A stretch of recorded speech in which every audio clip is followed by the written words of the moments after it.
آج کی نشست میں ہم فیض احمد فیض کی مشہور کتاب میرے دل میرے مسافر کو شروع کریں گے اور دیکھیں گے کہ اس زمانے کے تناظر میں شاعر نے فیض احمد فیض نے کس قسم کی نظم اور غزل لکھی۔ جیسا آپ جانتے ہیں کہ فیض احمد فیض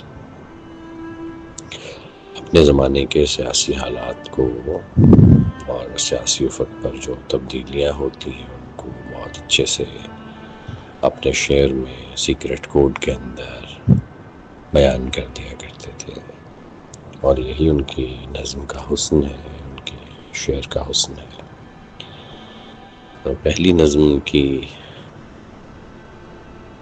دل من مسافر من ہے، اور اس میں آپ دیکھیں گے کہ وہ کس طرح سے در بدری کو اور اپنی جو بار بار جلا وطنی اور نظر بندی ان سب چیزوں کے اوپر لکھتے ہیں۔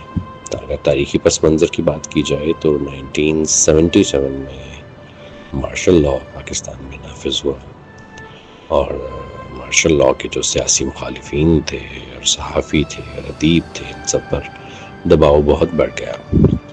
فیض کو بھی بار بار قید، نظر بندی اور جلا وطنی کا سامنا کرنا پڑا، اور 1978 یعنی 1978 میں ان نے لندن میں قیام کیا۔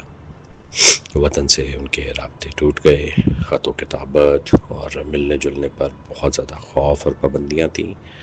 اسی کرب سے یہ نظم جنم لیتی ہے۔